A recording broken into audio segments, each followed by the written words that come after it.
For the past 30 years or so, I've been driving around eastern Kentucky and the western Virginias and conducting interviews with everyday people.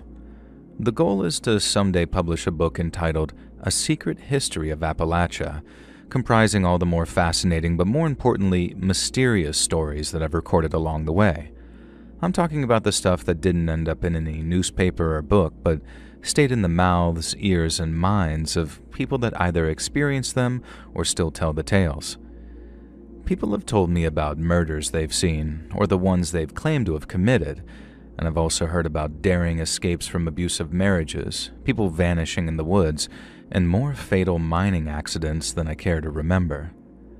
Most are what I like to call ordinary tragedies. And by that I mean they're things that many of us have either experienced or can relate to. But then there are a handful of stories I describe as extraordinary, the ones that still spring fresh to mind all this time later and that don't have much in the way of rational explanation. Which brings me to a visit that I made to Perry County, Kentucky in the fall of 1997. Perry County sits right at the heart of Appalachian, Kentucky, and the first thing I noticed was how wild some of the place names were. There's a little hamlet up north called Rowdy, a town called Hazard, and one called Viper. There's even a town called Krypton, but it's named after the nearby gas deposits, not Superman. But it was while walking down Baker Street in a little place called Combs that an old man sitting on his red-painted porch croaked up, "You lost." When I told him I was right where I wanted to be, he gave me a confused look and asked, "What's that supposed to mean?" I explained the whole reason I traveled to places like Combs was to talk to people like him, and then I told him about the book and all of that, and his eldest son walked out onto the porch to join us. When I gave the son the Cliff Notes version, he pointed to his paw and told me that he had enough stories to fill a book and then some. Because the old man I'd encountered, up until the age of about 30 when he met his wife, used to be a bona fide outlaw who'd been in and out of prison for various acts of armed robbery. I'd have happily listened to every story that old outlaw had to offer me, but I know folks got better things to do than to sit and yap with a nosy old so-and-so like me. And so what I tend to do is ask them to tell the one story that means the most to them, or the one that they think America really ought to know about. The younger of the two suggested to his dad to tell me the wrong truck story from after he got back from the war. Lemuel, or Lem for short, must have been in his mid to late 70s, but while his mind was still pretty sharp, his storytelling abilities weren't quite what they used to be, so he asked his son to tell me the story instead.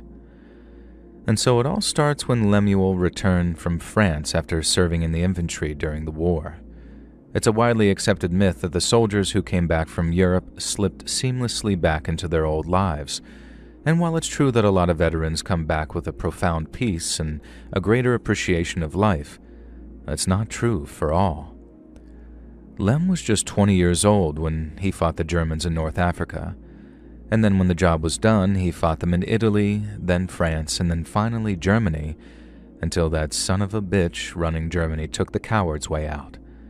And the war in Europe was finished, and a few months later, the war in the Pacific was done too. But the war in Lem's mind wasn't even close to being finished. Thanks to the GI Bill passed in 1944, Lem was entitled to receive a free college education, all paid for on the taxpayer's dime. He enrolled in an engineering course in 1947, but was thrown out in only his second semester after socking one of his professors right in the mouth. Apparently this professor had a thing or two to say about what happened over there in Europe, things old Lem didn't take too kindly to. Having sworn off college as places people are taught to be stupid, Lem got himself a job at a mechanic shop in Hazard, and that's how he got his hands on his very own motorcycle. He'd ridden a Harley Liberator while he was over in Europe, not in a professional capacity, mind you, just for fun. But boy, was it fun. So much fun that when he and his boss had a bashed-up S125 come into the shop, Lem didn't offer to fix it. He straight up offered to buy it. And that's how by the summer of 1949, Lem had joined a motorcycle club based down in Harlan, And while they didn't have flaming skulls on their leather or a name like Satan's hamsters, their collective addiction to adrenaline started to have a greater and greater influence over time.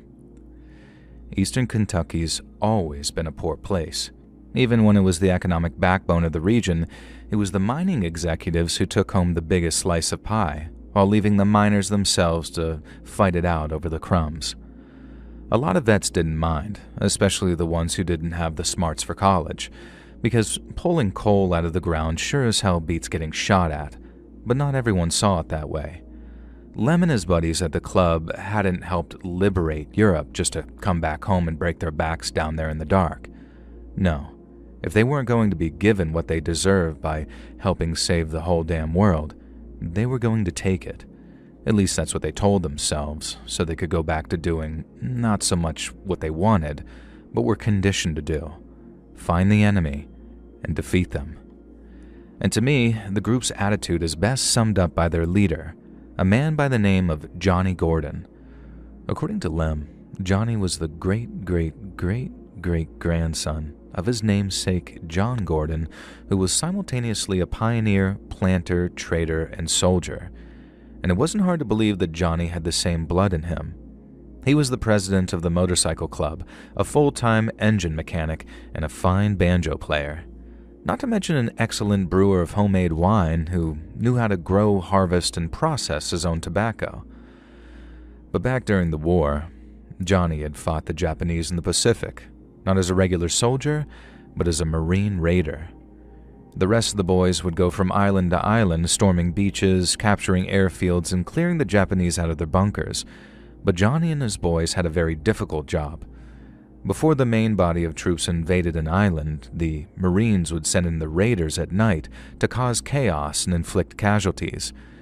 And while the regular guys fought with discipline, obeying the laws of war and following a strict chain of command, the raiders fought like savages.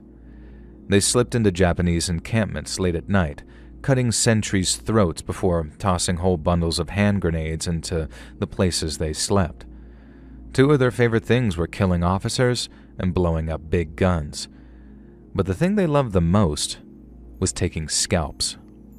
I don't mean literally, of course. That would have gotten them into a whole ton of trouble. But the raiders loved taking home flags, weapons like those samurai swords, or even just pieces of Japanese uniform to show off how close they'd gotten to them without picking up so much as a scratch. And that's all Johnny did for years and years, hit and run attacks in the dead of night before running back to the boats, sometimes carrying 2 whole armfuls of loot. And while not many would actually say it out loud, folks like Johnny Gordon actually missed the war, and he wasn't the only one. So when Johnny wanted to put together a posse, one that'd halt and rob trucks that came through Perry County at night, he was surprised to find that half the club wanted in on it, Lemmy included. Now, after enlisting the help of some scouts over in Laurel County, where there was a big old truck stop the long haulers used to visit, the first truck Johnny and Lem ran down was wall-to-wall cigarettes. They pulled up alongside the cab on their bikes and fired a sawed-off shotgun into the air to get the driver's attention. And then they'd fill up the bed of a truck driven by one of their guys, then tear off down the road and onto the back roads before the cops even heard that there had been a robbery. They sold what they stole on the black market, split the take equally between whoever was on the job, and then waited for the next piece of intel to come in, telling them when and where to be. And that's how they stayed sane, I guess.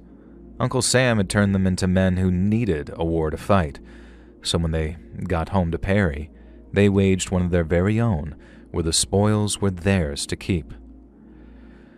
Johnny and the boys kept up their truck robberies for literally years in the Appalachian area, despite both the cops trying to find them and the truck companies trying to avoid them, and it was all because of what Johnny learned in the raiders. They'd strike in seemingly random places so they weren't at all predictable, but more importantly, they never got too greedy either. Raiding was essentially a game of risk management.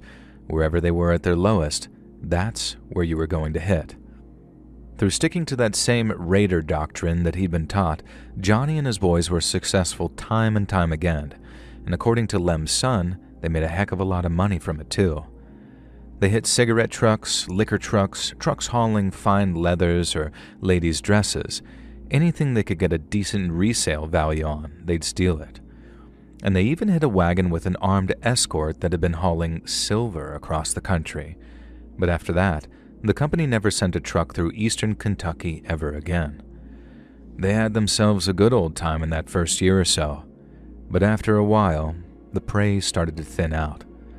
Some trucking companies changed their times and routes so nothing ever went out at night, and if it did, they sure as hell didn't pass through Perry County.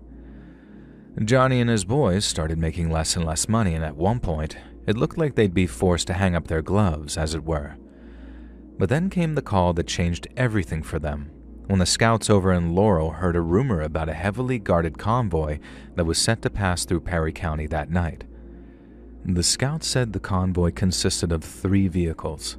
One vehicle coming up the rear with its passengers openly carrying shotguns, followed by a large truck so clumsy and slow-looking that it just had to be armored-plated on the sides.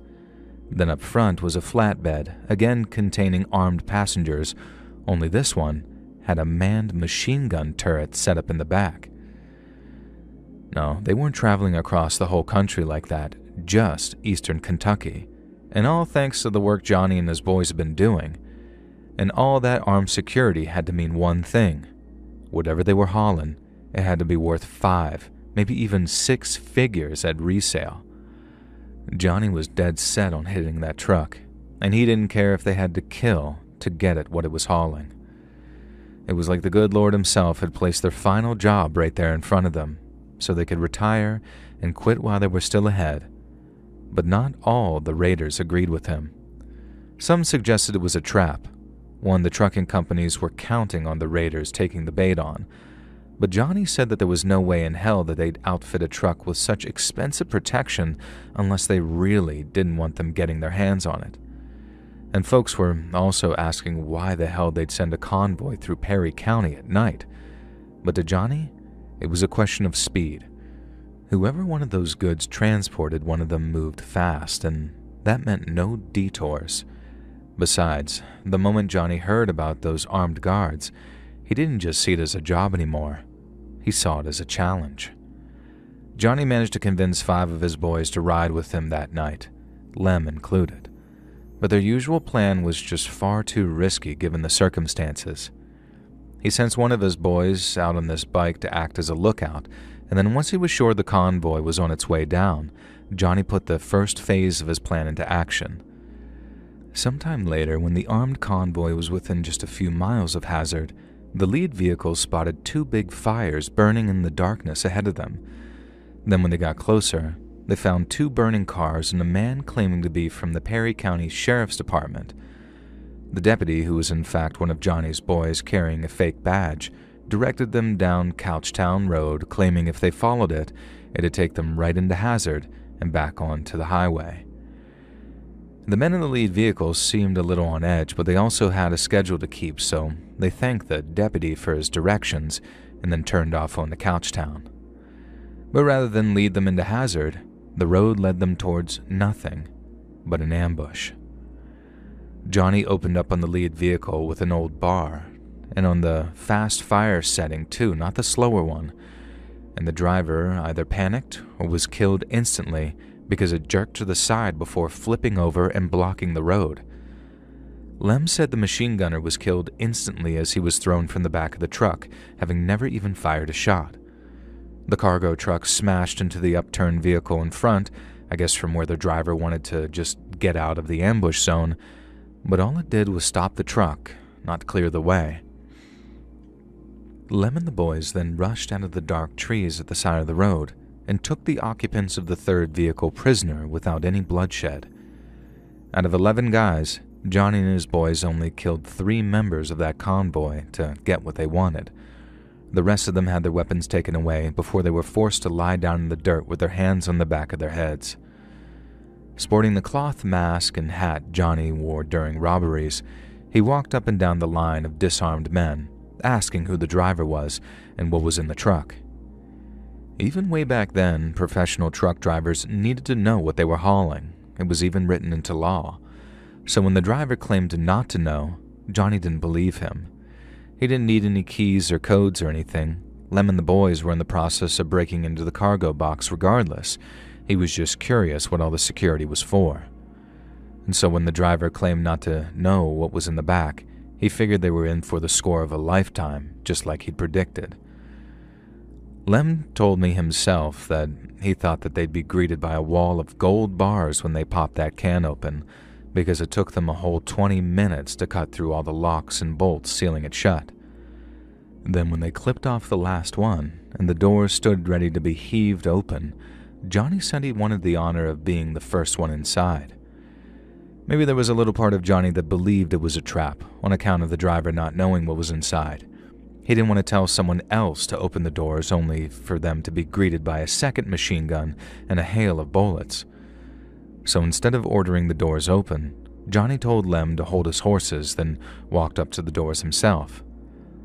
Lem said when Johnny pulled open the doors, it was dark inside. He had nothing but a weak flashlight to light it up. So to get a closer look at what they'd captured, he climbed up inside the cargo box alone. Lem said he and his boys were just itching to know what was inside, and even the prisoners lying there in the dirt were looking up to get a glimpse of what they'd been hauling. But when Johnny was done looking around and found what he'd been searching for, the whole atmosphere changed. He called out for a crowbar at one point and would be heard cursing as he rifled through what sounded like boxes of straw after popping their lids off with the crowbar. Then suddenly, everything went quiet, and when Johnny spoke next, that's when everything changed. A guy named Tommy called out to him asking what he'd found, but Johnny only replied, "Don't come in here, Tommy. It's not what we thought." Lem said he walked towards the open door and had one hand on the box's floor when Johnny told him that if he climbed into the box, he'd shoot him dead. He sounded serious too, deadly serious, and not like a greedy kind of serious either, more like terrified. Lem said Johnny hopped out of the box a second later, carrying what looked to be a wooden box under his arm. It looked expensive, so whatever was inside, it had to be expensive too, but then Tommy demanded to see what was inside. Johnny had a pistol in him before he could so much as take a single step forward. Johnny swore that he'd give each one of them $500 the very next day if they just stopped asking questions and let him leave with the box. But Lem said that just for a moment there, it seemed like his boys weren't going to allow it. I can sympathize with him too in a way. The arrangement had been the same for years on end, and now they had this big score land in their lap, and the one they all thought that they could retire on, and Johnny suddenly wanted to keep it all for himself. Lem said Johnny had to swear on his mama's life that he'd already looked inside and that they didn't want no part of what was in that box. He'd never lied to them before, and he wasn't about to start then, and then he swore that as the years went by, they'd come to thank him for not showing them, not curse him for it. Lem said he remembered the heavy silence that hung in the air as the boys made up their minds, and then, one by one, he and the boys agreed to take the $500, rather than even see what was in Johnny's mystery box. Lem said they trusted Johnny with their lives, so while anyone else might have had a mutiny on their hands, Johnny's boys were willing to take him at his word and agreed to take the cash instead. Before they cut their prisoners loose, they torched all 3 vehicles. And then as they shot up their gas tanks and put their lighters to the fluid, Lem said he asked Johnny to level with him and tell him what was inside. In reply, Johnny gave the only clue he ever issued when he said, "Something that won't burn."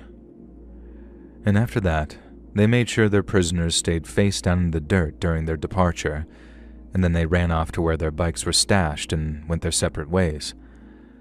Lem said that was the usual agreement, split up and lay low.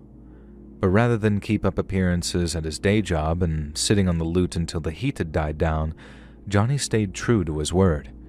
He paid each man $500 in cash for their services that previous night, and he also took that fancy-looking box on a little journey up into the hills, where he buried it someplace a pastor had told him to. At least, that's what he told Lem when they talked about it just the one time. He said it was about 2 weeks later after he stopped by Johnny's place to see how he and his family were doing. Johnny said he was doing fine and his wife and kids seemed well enough, but the man himself didn't look so hot. He said he'd been feeling under the weather ever since the job, but that all he needed was a little rest and he'd be right as rain again. But that's when Lem asked what he did with the box and what was inside.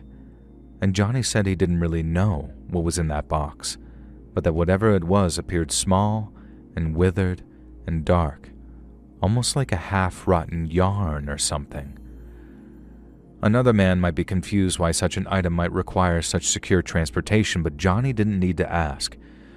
Just laying eyes on it filled him with this terrible sense of dread, and from the moment he opened the box until the moment he closed it, he felt this strange sensation of cold nausea run through him, almost like it was poisonous or toxic somehow. Johnny made the decision to take it before he even knew what he was going to do with it. All he could be certain of was that he didn't want it getting anywhere near his boys. I guess if this story had taken place in some other area of the country, Johnny might have taken the box to a university to have scientists run tests on it or something. But over there in eastern Kentucky, his first thought was to take it to a man of God, to ask his opinion on it. Johnny said he took the box to the church his mama used to pray at, and then showed it to the pastor there after explaining what had happened. He said he'd been scared the pastor was going to tell him to return it, and then confessed what he'd done to the county sheriff. Only, he didn't. Instead, the pastor tells him to take the box to this one particular spot in the hills. It had to be this one place, nowhere else. Then when he got there, he was to dig a hole, deep as he would a grave, before burying the box down there in the rocky mountain soil. Johnny said that he did just as the pastor told him and dug a hole so deep his back ached by the time he saw it was good and finished. But as he walked back to his truck, he realized he felt that same cold sickness he felt back in the cargo box that previous night. He told Lem that he figured it was some kind of secret government thing that they'd stumbled across, like some sort of ingredient for a secret weapon, like the one they used on the Japanese to get them to surrender finally. But he could never know for sure, and I guess all the pastor had tried to do was either keep his ass out of jail, because he sure as heck didn't know what it was either. Lem said they never did figure out what they stole, but he knows what it did, and what it did was kill his friend. Johnny never stopped feeling under the weather after that night robbing the truck. In fact, he got worse and worse and skinnier over the course of about 2 years before he finally slipped away during the night. The doctors couldn't figure out what was wrong with him. They ran all kinds of tests and sent him to see all kinds of specialists to see if it was the cancer getting to him. But no one could work out what the problem was. All they said was that the symptoms suggested some kind of wasting disease, but one they couldn't even slow the effects of, let alone cure. Lem said the whole motorcycle club showed up to see Johnny off, but that 2 funerals took place that day, Johnny's and the club's. The club died with him and ended up sharing his grave, but Lem never forgot about the job that killed his old buddy Johnny, and he was willing to bet no one else had either, if they're still breathing, that is. And you know something? Johnny's is a story I don't think I'll be forgetting anytime soon either, because it's one that deals with a subject I hear addressed often, a story of a flawed man, but one whose heart was always in the right place. On a remote pig farm in Canada, life seemed to move at its own strange pace. The property became known for late-night gatherings, wandering rumors, and a sense that something was not quite right. As the years passed, whispers grew louder, drawing attention to the isolated farm and its owner, Robert Picton. What emerged from the mud and silence would become one of the darkest mysteries in Canadian criminal history. Listen to the full story over on my true crime channel, Saturn Soul, linked down below.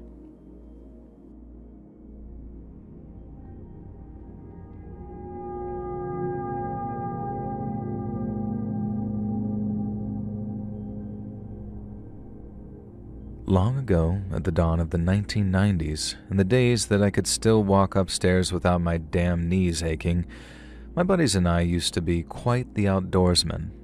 We all met after joining the outing club at Dartmouth, which is basically the fancy old-timey name for hiking and camping club. And then after graduation, when one of us went back to school down at West Virginia University, the Appalachian Trail called out to us. We decided on a place called Dolly Sods, and while that might sound like the drag name of an old British man, it's actually the name of a wilderness area about 3 hours' drive from Morgantown. We figured we'd start at the Bear Rocks trailhead, and then we'd camp at the creek, and then complete the loop on our second day via Big Stone Coal.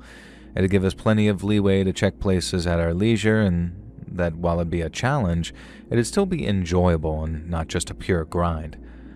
But what none of us realized when we went off on that day was that none of us would be making it to the campsite that evening. So on that first day, we were walking along the trail after being on the move all day when I started falling behind because nature was calling. I told the guys to keep going and that I'd catch up to them in no time, and then I ducked off into the bushes to do my thing.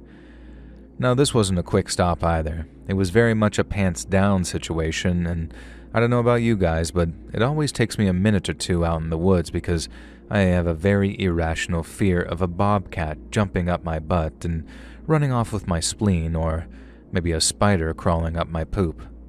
Now, thankfully, I was able to take care of business before I saw him, but literally just as I'm finishing up, I see this dude walk out from behind a tree off in the distance. He was wearing a red bandana or something that was covering most of his face, and a long coat that looked way too heavy for how hot the weather was. But what put the fear of God into me was when I saw him dragging a limp human body into view behind him. He was dragging another person. It was either dead or unconscious, I couldn't tell, and he was dragging him like it was nothing. People are heavy. Like, have you ever tried carrying someone? You can't just drag a grown-ass man along the forest floor like that, not unless you have goddamn super strength or something. And so the second I saw them, I dropped the asswipe, pulled my pants up, and then crept back towards the trail as quickly and quietly as I could. I didn't think he'd spotted me. He certainly didn't call out or anything, but my adrenaline was spiking by the time I caught up with my friends.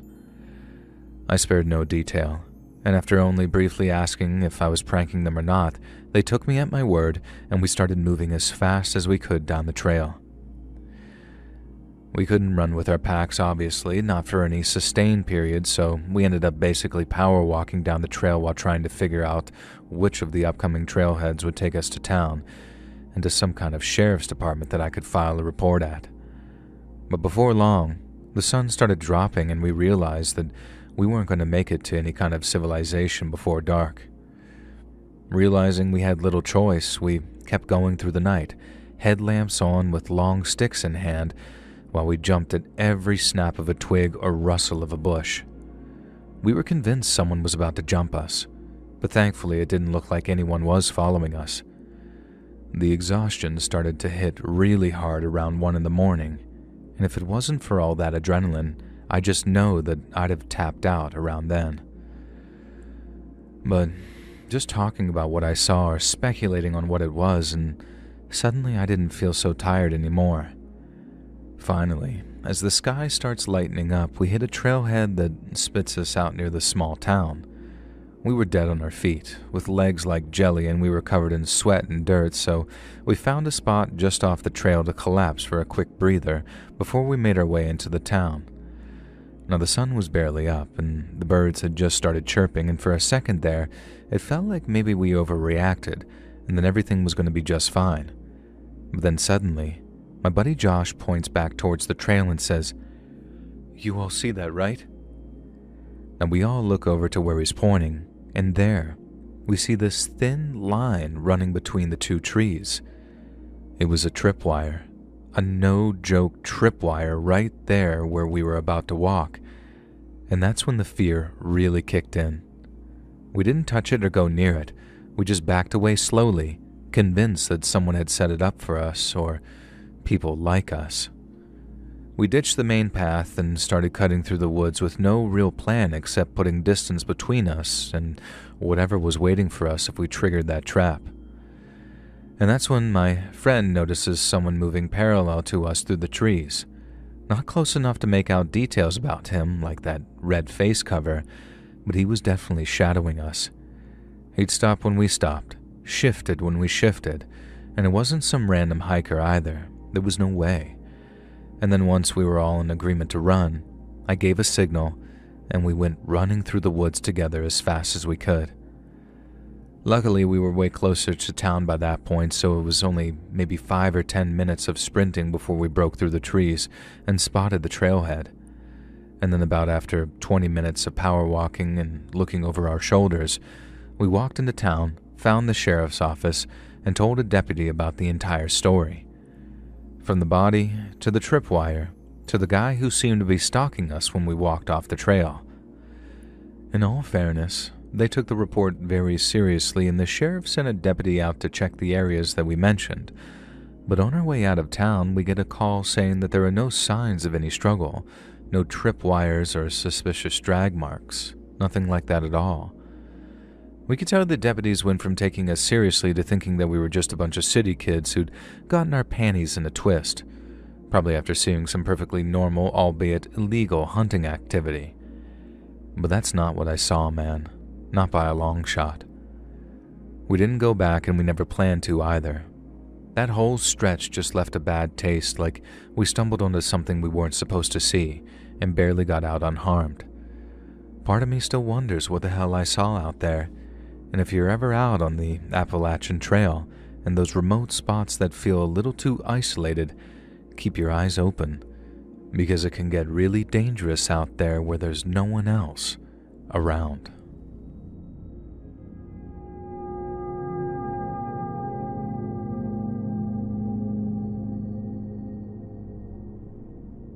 So my name's Brace, and I work in the safety department of a mining company here in West Virginia. That means I talk to a lot of veteran miners and union guys, and if there's one thing that they like to do, it's tell stories from their times in the trenches. And this is from McDowell County, way down south near where the Virginias meet Kentucky. McDowell was basically built on coal, and back in the day, it was one of the top producers in the entire country. Right now, the county's population is around 17,000. Way back when, almost 100,000 people called it home. Almost 3/4 of them belonged to mining families. Wages were some of the best in the industry, and West Virginia coal fed mills and powered plants all over the nation. Whole towns became dependent on the mines to put food on their tables, but that meant as the government started shifting away from coal and towards things like nuclear and renewables, it hit Appalachia coal miners hard. People either moved out or found work in other industries. But some families, including mine, have deep, deep roots in the mines of McDowell County and weren't so quick to up and leave. And that's how so many stories accumulated, I guess, being passed down from one generation to another, and out of all the ones I've heard, this one probably makes the best campfire tale in terms of the sheer chill factor. So one day, I'm visiting Ekman on something fairly routine when this old foreman asked if I'd heard about the guy who tried to blow up mine number 44 back in the 70s. Turns out, I had heard the story before, or at least a version of it, about a guy who got trapped in a tunnel in a nearby mine after a collapse. Now, I was told his buddies didn't even realize he was missing for a whole day. Then when they got back to him, they messed up the excavation too, leaving him down there for almost a whole extra day before they finally got him out. According to the version I was told, the guy was so mad that when he came back to work, he stole a bunch of ANFO, a kind of explosive gel that you can pour into blast holes, and tried to take revenge by blowing up the mine and burying everyone on shift alive. Someone stopped him, worked out what he was trying to do, and he ended up getting shot by a guard before he could blow the mine, and himself sky high. But according to the old-timer I was working with that day, that's not how it happened. And then over coffee and some pepperoni rolls, this is what he told me. Sometime back in '73, 30 miners were working the longwall face deep in mine number 44 when a deep groan suddenly rumbled through the mountain. Then before they knew it, a massive roof fall of slate and rock completely sealed the main entry, trapping them behind a wall of debris. A rescue operation started immediately, and for the next 30 hours or so, the men rigged brattice cloth for ventilation, rationed what little water they had, and waited in the light of their battery lamps while rescue crews worked to free them. And finally, after more than an entire day's worth of excavating, the rescue teams broke through with their heavy machinery and brought the whole terrible thing to an end. Or so they thought. Everyone assumed the count was complete, but before people could start celebrating, they realized a miner named Bobby Ray Miller was still unaccounted for. He'd been working the tail end when the fall hit, meaning that he was trapped somewhere behind a second layer of debris without anybody hearing his weak cries for help. Rescue teams returned to the mine and got to work digging right away. But in their rush to rescue the trapped miner, they triggered a fresh collapse, which not only set the operation back by something like 22 hours, but might have killed the very person they were trying to save. After hastily re-timbering the passage and clearing the new fall, the rescue crews finally reached Bobby Ray on the second night. They found him in a small pocket, suffering from a head wound, cracked ribs, severe dehydration, and near-fatal carbon monoxide exposure. After hauling him onto a stretcher, they carried him into the moonlight outside. He was alive, but barely, and he spent weeks in the hospital for what was a slow and painful recovery. At first, he drifted in and out of consciousness as the doctors monitored him closely for black lung complications and possible brain swelling. And then when he was strong enough to be discharged, that's when the physical therapy started. Bobby Ray had to learn to walk all over again, and then he spent about a month at home regaining all of his strength. But even after his recovery was deemed to be complete, simple tasks left him exhausted and his memory stayed patchy. The company's policy was that whenever a miner was injured on the job, there was always an open invitation to return to employment. But the reason the company was so generous was because few took them up on the offer. Spend 3 days trapped down in the dark where, with each passing second, you can feel yourself slowly fixing to die, and you're not so keen to jump right back down there. And men refused to return to work after going through way less than Bobby Ray did. Some believe their luck had just sort of run out and it was time to move on. And so you can imagine everyone's surprise when Bobby Ray suddenly announced that he was returning to work with immediate effect. It wasn't just his return that surprised people either, because the man who'd only just been on death's door wasn't just back at work, he was now volunteering for extra shifts. His fellow miners were happy for him at first, and admired his go-get-em attitude, but it wasn't long before their happiness and admiration turned to unease, because the Bobby Ray who showed back up to work was different. The old Bobby had been a talker, and quick with a joke too, but when he came back, he was uncharacteristically cautious and quiet, to the point that he'd hesitate when it came to tasks that he'd once handled with ease. Bobby had to relearn what all considered to be the most basic of mining procedures, and he even had to relearn the layout of entries, along with the names of longtime coworkers that he'd known for literally years. It was as if Bobby Ray had come back, but there was someone else at the wheel. As you can imagine, there was a lot of talk about him in the union halls and company houses, as it seemed like every shift that he worked, Bobby would say or do something that'd freak somebody out. Some blamed his behavior on prolonged exposure to bad air and said that prolonged exposure to gases like carbon monoxide might have damaged his brain and altered his personality for good. Others said that what broke him were the endless days and nights lying alone in darkness, while thinking that he'd been abandoned. Now, there was also the head injury to factor into things, as it's pretty well documented that people who suffer CTE can undergo radical personality changes. But whatever the cause was, everyone agreed that Bobby Ray came back different, and that the old one might never come back at all. I was told that while everyone was concerned for him, everyone felt really bad for him too. He wasn't even half the worker he used to be, but no one poked or prodded him too hard about it. Folks just let him be with the obvious expectations, tried to let him find his bearings again on his own. But that only had the opposite effect, because over the next couple of months, Bobby's state of mind seemed to grow steadily worse. At first, the decline was barely noticeable. He'd seem overly distracted or seem to forget simple tasks that he'd only just relearned. But soon his fellow miners started noticing a darker side. Sometimes during shifts, he'd slip away from the crew without saying anything to anyone, drifting off into the unworked entries or abandoned headings. On more than one occasion, a coworker found him wandering in the darkness without his cap lamp lit, feeling his way along the rib with his bare hands while whispering to the walls. When the coworker called out, he turned to face them, all glassy-eyed and slow, like they'd just woken him up from a deep sleep. Sometimes, instead of riding the man trip out with the rest of the crew to head home to his wife, Bobby would slip off into the derelict tunnels and work out of random areas, places that had been sealed off for years earlier, and he'd just sort of sleep there. One morning, a foreman found him curled up on a pile of old timber and rock dust in a forgotten crosscut, fast asleep as if he'd spent the entire night down there. No blankets, no food, just the cold and the dark for company. When shaken awake, Bobby seemed confused as to where he was and started to panic.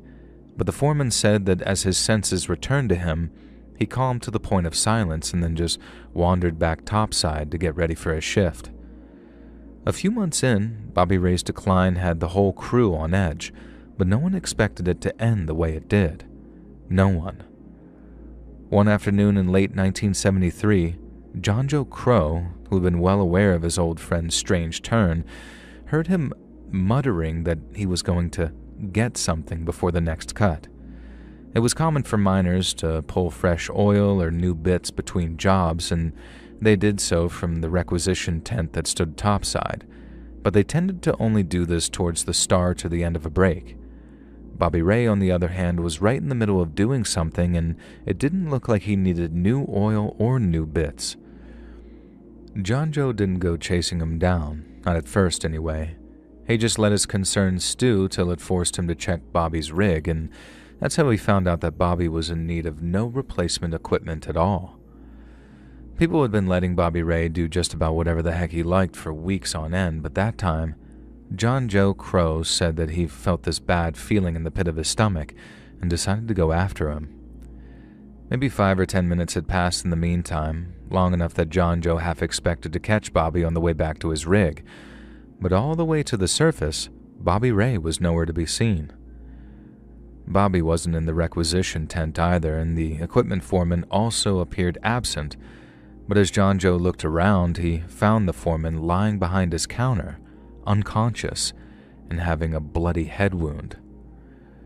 Finding the foreman like that was bad enough, but upon looking around, John Joe's blood ran cold, because not only was the foreman's revolver missing, but several containers of highly explosive ANFO had also been taken, and John Joe flew into a panic.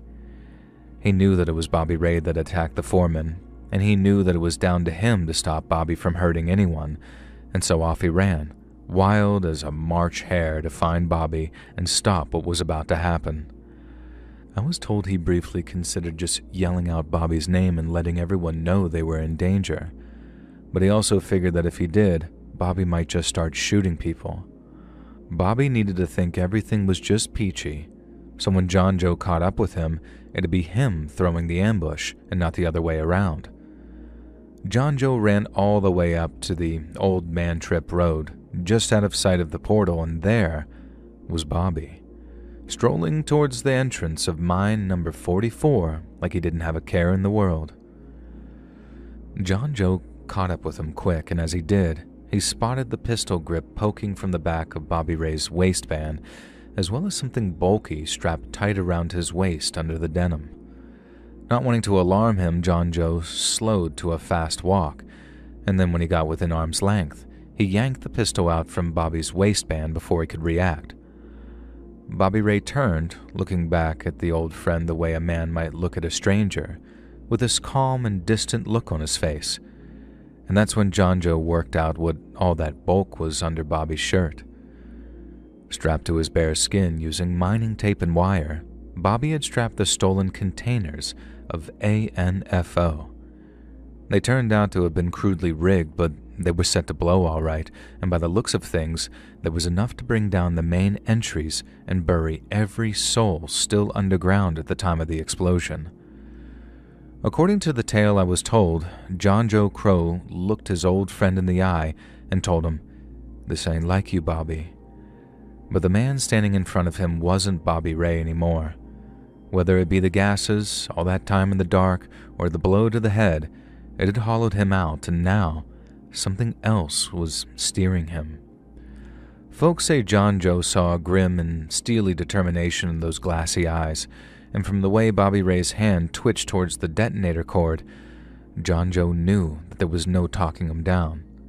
He just couldn't bring himself to point the pistol and fire until his old pal lunged for him, and when he did, Bobby was dead before he hit the ground. John Joe never went underground again after that. He hung up his proverbial pick and shovel, proverbial because they obviously weren't using either by that period, and retired from the industry for good. There was a full investigation into what happened, and I was told sheriff's deputies were crawling all over mine number 44 for weeks. But since Bobby Ray's body was found with all that explosive strapped to it, it was pretty much an open and shut case, whereby John Joe was cleared of all wrongdoing. But it went further than that, too. Every miner who was on shift that day knew John Joe Crow saved their lives, and they never stopped thanking him for it either. But old John Joe, on the other hand, who never got paid for another drink in a miner's bar for as long as he lived, never liked hearing the thank yous, because to him, they were thanking him for shooting one of his best friends, while John Joe spent the rest of his days wondering if things couldn't have been different.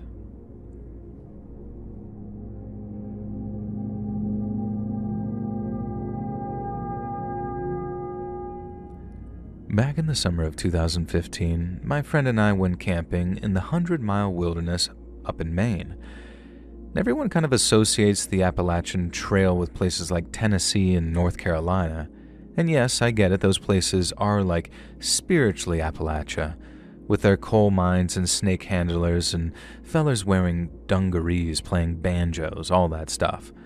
But the trail actually starts way up north, and some of the wilder sections are actually up there and not down south. So that's where me and my buddy headed that year, driving up from Boston to get away from it all for a couple of days. We set up our tents near this little clearing by the stream, then the next morning I woke up early and stepped out for a smoke.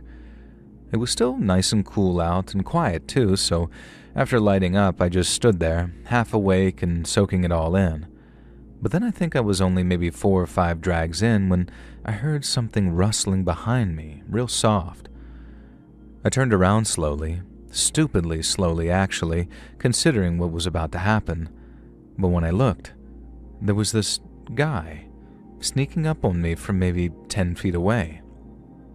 But it wasn't just what he was doing which put me on edge. He looked messed up, and that's putting it lightly. I don't want to say that he looked inbred because, to be honest, I don't even really know what inbreds look like. But I wouldn't be surprised, because his face just looked wrong. His face seemed to be deformed with skin that looked pale and stretched. His forehead had a weird slope to it. He walked with a hunch, and his eyes not only had this unnatural darkness to them, but they were way too close together. His clothes looked new-ish, or at least he wasn't in rags, so someone was taking care of him in some capacity. But in his hand, and this is what scared me the most for reasons that'll become very obvious, was a hatchet. And it looked ancient, with a blade that was pitted and dull. But a hatchet is still a hatchet, you know what I mean? And at first I was sure that he was going to rush me, swing at me. And so I got this adrenaline dump thinking, this is it. Some backwoods psycho is about to chop me up right here by my own tent. But he didn't charge.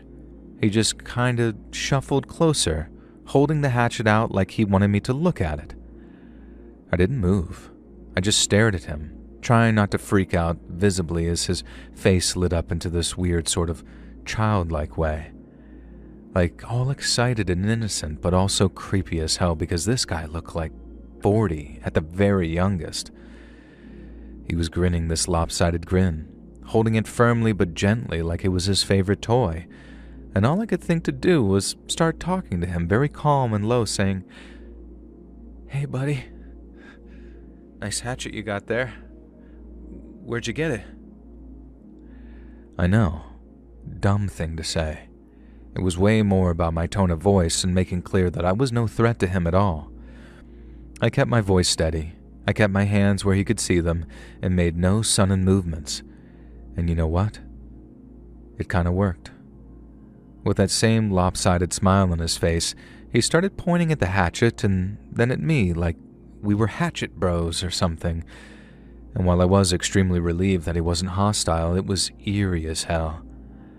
I guess he had the mind of a little kid, so I said just about anything that popped into my head that I thought might keep things chill. Everything's going fine, and I'm slowly kind of backing away from the guy when suddenly my buddy pokes his head out of the tent. Now he's cranky, half asleep, and he's rubbing his eyes, and he starts asking in a loud voice who the hell I was talking to out here so early.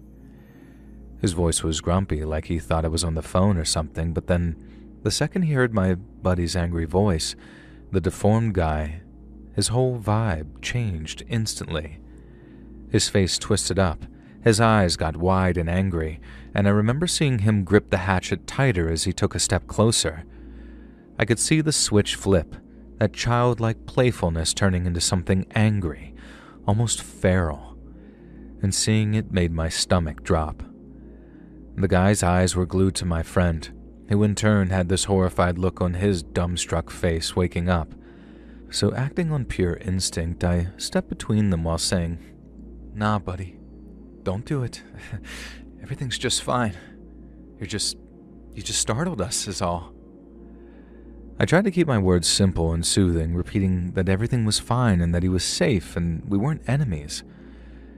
This guy hesitated, looking back and forth between us, all agitated, while my friend, the smart guy that he is, knew to shut the hell up and let me handle it.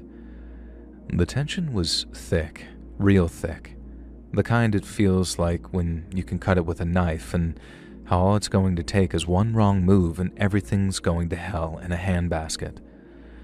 The guy muttered some garbled sounds, almost like he was trying to talk but couldn't get the words right, and then he swung the hatchet a little into the air, not directly at us, more like in frustration and fear at some invisible fly.